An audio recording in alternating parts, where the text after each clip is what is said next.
انسان میں جو ایک جنسی طلب ہے، اس میں جو ایک شہوت کا مادہ ہے، انسان نے خامخواہ اپنے اوپر قدغنیں عائد کر لی ہیں، اور صحیح اور غلط اور جائز اور ناجائز، ماں بیٹی بیوی میں خامخواہ کی ایک تفریق ہے جو انسان نے قائم کر لی ہے۔ یہ تمام تفریقیں غیر فطری ہیں، اس لیے کہ حیوانات میں ہم یہ دیکھتے ہیں کہ ایسی کوئی تفریق موجود نہیں ہے، بلکہ یہ کہ جیسے پیاس لگے کسی انسان کو تو پانی جہاں سے مل جائے، یا یہ کہ اگر بھوک لگتی ہے تو جہاں سے بھی اس کی انسان تشفی کر لے، اسی طور سے یہ بھی ایک انسان کی طبعی خواہش ہے جیسے وہ ابھرے ویسے ہی اس کو جس طور سے بھی موقع ملے اس کی تسکین حاصل کر لینی چاہیے۔ یہ دو اصل میں فلسفیانہ نقطہ نظر، اور جیسا کہ میں نے عرض کیا خاص طور پر ادب کے میدان سے، لٹریچر کے میدان سے، خاص طور پر افسانوی انداز میں، ناولوں کے انداز میں، ڈراموں کے انداز میں یہ فکر پھیلایا گیا۔ یہ فکر ہے کہ جس نے مغرب کی تہذیب کا جو یہ سماجی عنصر ہے اسے واقعتاً یہ ہے کہ ایک سنڈاس بنا کر رکھ دیا ہے۔ جیسا کہ میں نے عرض کیا کہ ویسے تو پورے یورپ میں، اور اسی کا عکس ہے اس وقت پوری دنیا میں، اس تہذیب کے اثرات موجود ہیں، لیکن یہ کہ درجات ہیں۔ تو درجے کے اعتبار سے دیکھا جائے تو غالباً برطانیہ کا معاشرہ اور اس کے ساتھ یہ اسکینڈینیوین کنٹریز جو ہیں، یہ اس معاملے میں اس وقت پوری نوع انسانی کے امام شمار کیے جا سکتے ہیں۔ مجھے چونکہ امریکہ بھی جانے کا اتفاق ہوتا رہتا ہے تو میں نے یہ محسوس کیا کہ امریکی معاشرہ ابھی اس اعتبار سے بہت پیچھے ہے۔ یورپ کو اس میں پیش قدمی کا اور امامت کا شرف حاصل ہو چکا ہے، اور خاص طور پر یورپ میں بھی یہ تین ممالک جو ہیں یہ بہت آگے نکل گئے ہیں۔ چنانچہ شرم اور حیا نام کی کسی شے کا کوئی وجود وہاں نہیں ہے، عصمت و عفت کا کوئی تصور موجود نہیں ہے۔ معلوم ہوتا ہے کہ یہ چیزیں انسان کی لغت کی میں سے خارج ہو چکی ہیں، اس کے سوچ کے دائرے سے باہر ہو چکی ہیں۔ اور اسی کا سب سے بڑا مظہر یہ ہے کہ آپ کو معلوم ہوگا کہ برطانیہ میں بھی یہ قانون منظور ہو چکا ہے، اور اسکینڈینیوین کنٹریز میں بھی، کہ دو مردوں کی شادی بھی ہو سکتی ہے۔ دو مرد لیگلی، قانونی طور پر شوہر اور بیوی کی حیثیت سے رہ سکتے ہیں، قانون انہیں تسلیم کرے گا یہ شوہر ہے اور یہ بیوی ہے۔ اب اس درجے پرورشن، اس درجے فطرت انسانی کا مسخ ہو جانا، یہ چیز کہ جو ناقابل قیاس ہے، لیکن یہ کہ بالفعل دنیا کے اندر یہ موجود ہے۔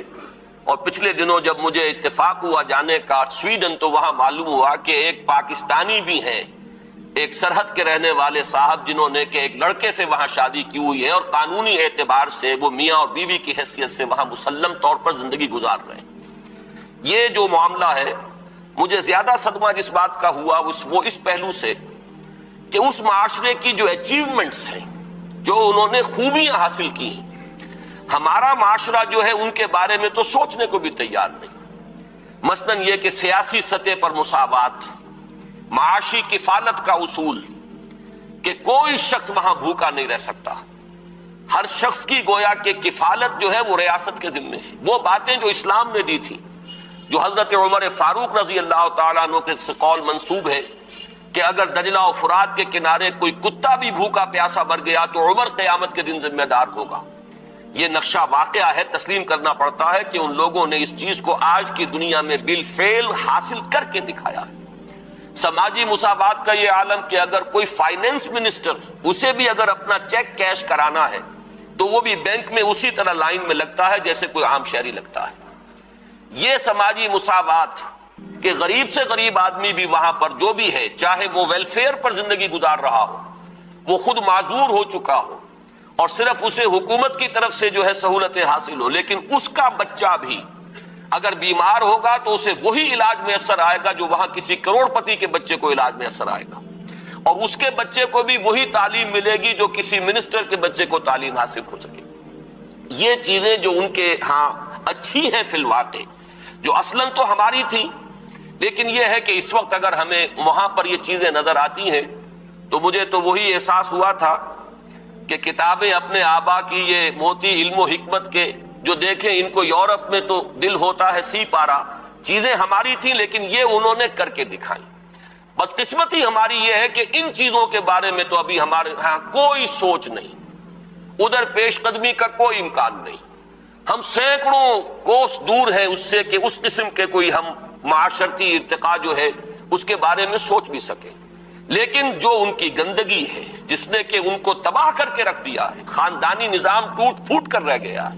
جیسا کہ میں نے عرض کیا کہ شرم اور حیا جو ہے وہ ان کی لغت سے خارج ہو چکے ہیں، عصمت و عفت کے الفاظ بے معنی ہو چکے ہیں.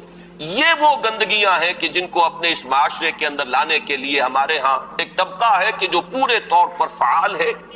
اگرچہ عددی اعتبار سے اس کی کوئی حیثیت نہیں، وہ ایک بہت ہی حقیر اقلیت ہے، لیکن معنوی حیثیت ہے. اخبارات میں ان کے مضامین چھپتے ہیں، وہ دانشور شمار ہوتے ہیں، سرکاری حلقے جو ہے وہ ان کو سپورٹ کرتے ہیں، ذرائع ابلاغ جو ہے ان تک ان کی رسائی ہے. لہذا اس معاشرے میں تیزی کے ساتھ یہ چیزیں جو ہیں وہ سرایت کرتی چلی جا رہی ہیں.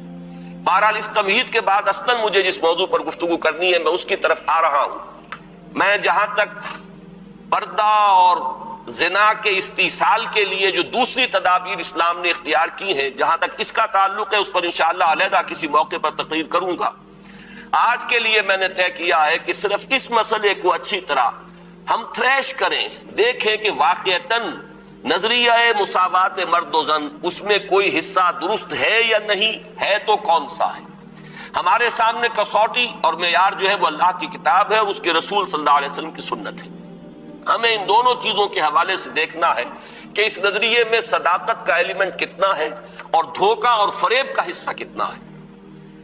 میں سب سے پہلے تو یہ عرض کروں گا کہ اسلام بھی دو سطحوں پر عورتوں اور مردوں کے درمیان کامل مساوات کا قائل ہے، لیکن ایک تیسری سطح وہ ہے کہ جس پر وہ ایک فرق کرتا ہے، درجہ بندی کرتا ہے. ان دونوں کو علیحدہ علیحدہ سمجھ لینا چاہیے. پہلی سطح جس پر کہ اسلام عورت اور مرد کے درمیان کامل مساوات کا قائل ہے وہ شرف انسانیت ہے. مرد بھی انسان ہے، عورت بھی انسان ہے. جو شرف انسانیت ہے اس میں مرد